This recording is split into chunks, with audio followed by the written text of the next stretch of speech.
Cuma menyona pertanyaan, bahkan bak hayya ala salah hana giyu suud lagi gukun le muadzin, bahkan yang lain giyukun lagi muadzin kun.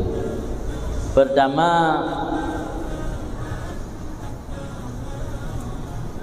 yang ajak untuk sembahyang pu urang azan pu dayo dengar. Dayo hana tak ajak orang untuk sembahyang, yang ajak orang untuk sembahyang urang azan. Hayya ala salah yang ajakan untuk melaksanakan salat. Hayya alal falah ajakan untuk mendapat kemenangan. Maka tanya hana gebi suud lagi gukun li muazzin. Yu gantong dengan zikir yang lain itu la haula wala quwata illa billahil aliyil azim. Makna yang dikandung dalam la haula wala quwata illa billahil aliyil azim, tafwid mahdhul, penyerahan secara murni, penyerahan diri secara murni kepada Allah.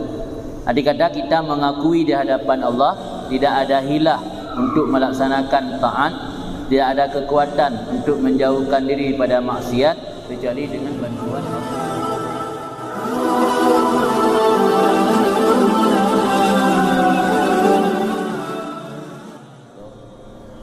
Tunggu imam kampung, sektes, para tokoh kampung, orang tuan mendung gure-gure yang hanya mungkin lu sebut nama satu persatu, mudah-mudahan selalu dalam rahmat dan ridha Allah Subhanahu wa taala. Pada malam ini kita melanjutkan kajian kitab Al-Mursyidul Amin yang ditulis oleh Imam Ghazali tentang bab yang keempat, yaitu berkenaan tentang rahasia sembahyang dan hal-hal yang urgen atau yang penting dalam sembahyang. Bismillahirrahmanirrahim. Qala al-musannifuna fa'anallahu bihi wa bi ulumihi fid darain. Al-babur rabi'u bi asraris salah wa muhimmatiha wa bihi fusulun. Faslun fi fadailis salawati was sujudi wal jama'ati wal azani wa ghairiha.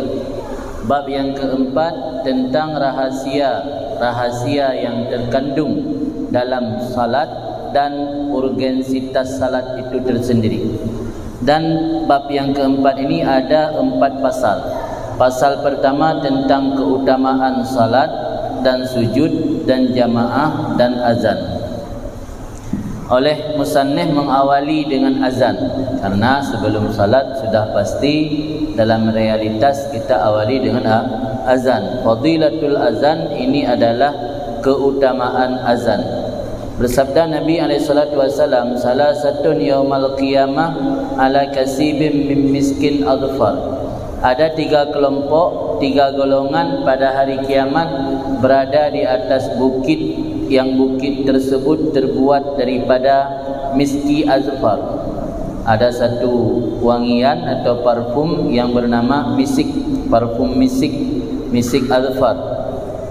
Jadi orang kiamat nasabah bukit dari misik azfar yang atas bukitnya na leheboh golongan.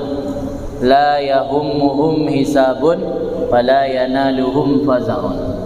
Tidak disusahkan akan mereka itu golongan oleh pemeriksaan dan tidak merasakan oleh mereka itu ketakutan. Jadi ada 3 kelompok hari kiamat yang dalam bahasa Aceh sulu-sulu menteng. Mana sulu-sulu menteng? Hana merasakan kesusahan pemeriksaan nurul kiamat dan hana merasakan ketakutan. Biasa-biasa tenang-tenang menteng. Hatta yafurugha mimma bainan nas, sehingga selesailah pemeriksaan yang ada di antara kalangan manusia. Ubina manusia urul kiamat kali selesai hisab, selesai pemeriksaan, tetapi nalheboh golongan yang merasa tenang-tenang menteng hana mengalami pemeriksaan pada urul kiamat. Leboh kelompok yang pertama, rajulun qara'al Qur'an ibtigha'a wajhillahi ta'ala. Orang yang membaca Al-Quran karena mengharap ridha Allah. Baca Al-Quran kan karena mengharap hadiah yang disediakan oleh panitia MTQ, tetapi karena mengharap ridha Allah. Yang nurul kiamat ketika orang lain sedang dihisab, mereka merasa tenang-tenang saja. Yang kedua, rajulun ubtuliya birriqi fid dunya falam yashghalhu dzalika an amalil akhirah. Orang yang diuji birriqi dengan perbudakan fid dunya dalam kehidupan dunia, tetapi tidak melalaikan ia daripada beramal amalan akhirat. Orang yang disibukkan dalam kehidupan dunia dengan perbudakan, artinya dia punya keterikatan yang tidak bebas, punya keterikatan karena status sosial sebagai hamba, tetapi semua itu tidak menghalanginya daripada beramal akhirat. Mungkin para ulama menafsirkan hadis ini, kalau dulu orang ada perbudakan, mungkin sekarang sudah tidak zaman lagi perbudakan, bisa kita masukkan orang yang sibuk bekerja. Sibuk bekerja di perusahaan, dia terikat, tidak bisa sesuka hatinya untuk bolos kerja, punya keterikatan, diawasi di kantor, tapi walaupun demikian tidak menghalangi dia daripada beramal akhirat. Itu sama juga. Ya jamun nak perbudakan, ini hanya perbudakan, dia kerja perusahaan, hanya bebas pada duit, terikat, tapi walau berat hat terikat, tak sempat-sempatkan wate untuk beramal akhirat. Nyawa akhirat saat gop tengah dihisap, tanya tenang-tenang saja. Yang terakhir, rajulun adzana lis-shalah. Satu golongan yang ketika dalam kehidupan dunia sering melaksanakan azan untuk mengajak orang melakukan salat. Di leboh kelompok urut akhirat pada urut lain tengah dihisap, leboh kelompoknya tenang-tenang mentang. Yang terakhir rasanya orang yang melakukan azan atau muazzin. Bersabda Nabi SAW, yadur rahman ala ra'sil muazzin hatta yafurugha min azanihi. Yadur rahman, kita terjemah yadur rahman jaro Tuhan, tapi maksud ino kan jaro Tuhan, pemeliharaan dari Tuhan, pemeliharaan daripada Allah yang bersifat dengan Ar-Rahman di atas kepala orang yang melaksanakan azan sehingga selesai daripada azannya. Tanya yang biasa bertindak sebagai muazzin, nyo pada saat melaksanakan azan tanya sedang berada di bawah riayah atau pemeliharaan daripada Allah Subhanahu wa taala. Waqila dikatakan orang maksud daripada firman Allah, wa man ahsanu qawlan mimman da'a ila Allah, al-muazzinun, orang yang ahsanu. Waman ahsanu, siapa lagi yang lebih baik nisbah ucapan daripada orang yang mengajak kepada Allah. Waqala innani minal muslimin, dan berkata sesungguhnya aku termasuk daripada orang Islam.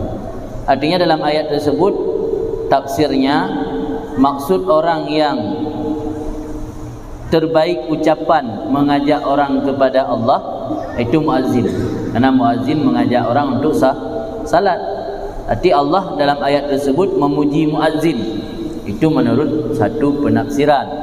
Tetapi menurut penafsiran yang kuat, bukan muazzin, maksud man ahsanu qaulan mimman da'a ilallah, orang yang ketika mengajak orang lain ke jalan Allah, dia juga terpetunjuk. Artinya muhtadi bima yaquluhu, orang yang terpetunjuk dengan ucapannya. Sebab nasyid orang ajak gop ke kebaikan, roh nak buat kebaikan nasyid. Jadi yang dipuja oleh Allah dalam Al-Quran, orang ajak orang lain kebaikan, roh juga buat kebaikan. Tetapi sebahagian mufassir menafsirkan maksud daripada man ahsanu qaulan mimman da'a ilallah adalah muazzinun. Karena dalam tafsir beda-beda pendapat ulama mufassirin. Fa idza sami'tal adzan, maka apabila engkau mendengar azan, faqul mislama yaqulul muazzin, maka katakan misil barang yang gekeun li muazzin. Ada dengar azan dia suud bersama lagi apa yang gekeun li muazzin. Gekeun li muazzin Allahu akbar Allahu akbar, tengok pi Allahu akbar Allahu akbar. Asyhadu an la ilaha illallah, tengok pi asyhadu an la ilaha illallah, dan seterusnya, kecuali yang hana payah ikuti sama seperti kata muazzin fil hayalataini, pada dua buah hayya 'alas salat. hayya 'alal salah dan hayya 'alal falah. Maka sesungguhnya kamu katakan la haula wala quwata illa billahil aliyil azim. Yang ana sama persis lagi ucapan muazzin. Yang lain ikut kata muazzin. Muazzin kan Allahu akbar dan Allahu akbar. Muazzin kan la ilaha illallah dan la ilaha illallah. Muazzin kan asyhadu an la ilaha illallah dan asyhadu an la ilaha illallah. Kecuali bab dua buah hayya 'alas salah dan hayya 'alal falah. Dan kecuali lem pada kata muazzin ini mencakup kepada orang kamat muazzin maksudnya termasuk orang kamat. Pada kata muazzin qad qamatis salah tasud lagi tanya orang yang dengar aqamaha Allah wa adamaha madamati samawati wal ard. Semoga Allah tegakkan salat dan Allah kekalkan salat selama masih kekal langit dan bumi. Nyantakun lagi tanya waktu kita dengar orang kun qad qamatis salah. Kemudian pada taswibnya ucapan as-salatu khairum minan naum pada subuh. Yang kita dengar panggilan muazzin as-salatu khairum minan naum, kita yang mendengar mengucapkan sadaqta wa bararta. Engkau benar wa bararta dan engkau telah berbuat baik. Mengajak orang untuk salat subuh, menyampaikan bahawa salat lebih baik daripada tidur.